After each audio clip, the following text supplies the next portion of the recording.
Hello everyone. So for today I have chosen the topic public limited company. Okay. So in this video I would be briefly discussing the basic concepts involved in a public limited company. Okay. So if we go as per Indian Companies Act, then section 2 clause 71 deals with the definition of public company. Okay, according to that definition, is a company which is not a private company. That means private company is not a public company. That's the first statement laid down in that definition, that any private company is not a public company. Also, a public company is a company which has a minimum paid up share capital. Public limited company has a minimum paid up share capital. Previously it was 5 lakh rupees. Okay, previously the amount was 5 lakh rupees, but after amendment now a public company can have a minimum paid up share capital as may be prescribed. Means we have to refer to the memorandum of association. Okay, so the amount that has been prescribed in the MOA of a company would be the minimum paid up share capital. Also, the third important point of a public limited company is that any private company which becomes subsidiary of a public limited company will automatically be regarded as a public limited company. That means a private company, if it becomes subsidiary of a public limited company, will become a public company. Let me simplify it with an example. Like for example, Mr. X is the owner of a public company and Mr. Y is the owner of a private company. Okay, now this Mr. Y's company becomes subsidiary of Mr. X's company, which is a public company. Now after Mr. Y's company becomes subsidiary of Mr. X's company, then this private limited company belonging to Mr. Y will automatically be regarded as a public company. Why? Because it has become subsidiary of a public limited company. Okay, that's why this private company, the company which was initially a private company, will be treated as a public company after it becomes subsidiary of Mr. X's company, which is a public limited company. So any private company automatically become a public limited company after it becomes subsidiary of a public limited company. Okay, I hope I am clear here. Also, so as per that definition, okay, these are the main things which any law student should be knowing. Okay, also some of the important points one must write in an exam, company law exam. So one important point is that a public company will always have a minimum number of members, and that minimum number is 7. Okay, that means a public company can have a minimum number of members of 7. Okay, that means it has to be 7 or more. Also, there is no limit to the maximum number of members.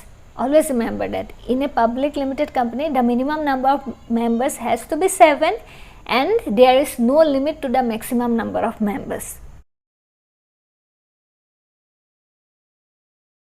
Another important point is that in a public limited company the minimum number of directors has to be 3.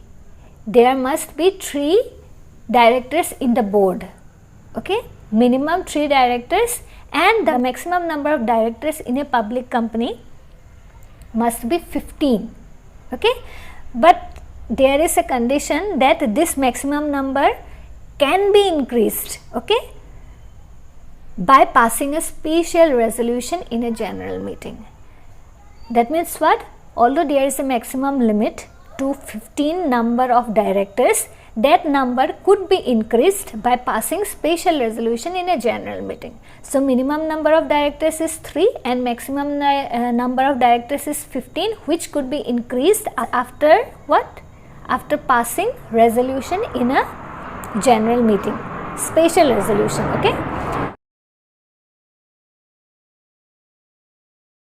Another fact that if this public limited company is a listed company. So what is a public listed company? Before going into that, let me just tell you that a public listed company is that company which is listed in the stock exchange. That means any public company whose name is listed in the stock exchange, that public company is regarded as a public listed company. So if a public company is a listed company in the stock exchange, then in such companies the minimum number of directors, which I said 3, so in that 1/3 of the directors has to be independent director. Okay, always remember that. That means if the minimum number of directors is 3 in a public listed company, that means out of those 3 directors, 1 has to be independent director.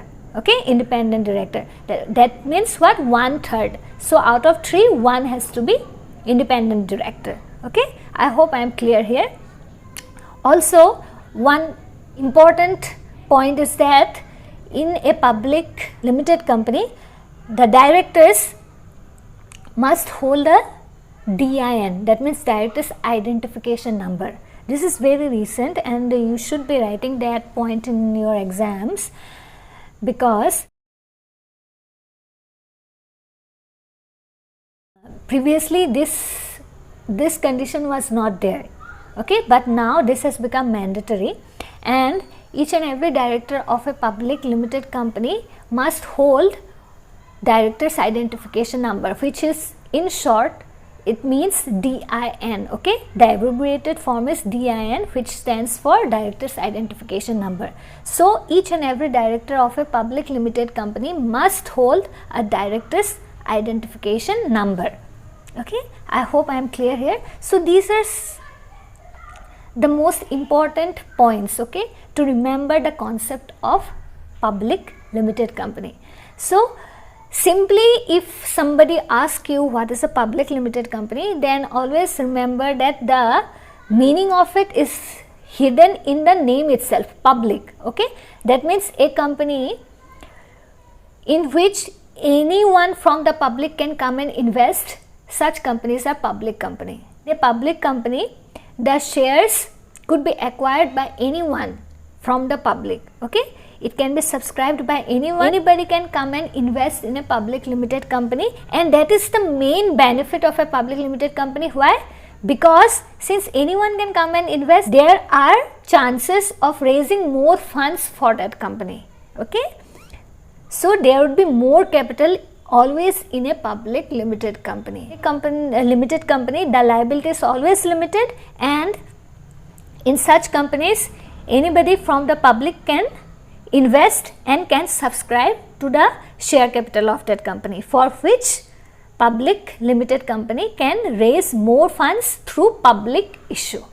Okay, so as simple as that. I hope I am clear. So these are the important points which any company law student can write in the exam, and I hope if in future anybody ask any of you what is a public company, then at least you can say and you can just explain to them the main concepts, okay, the basic concept that is involved in public limited company.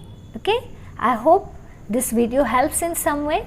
So I will come up with another topic in my next video.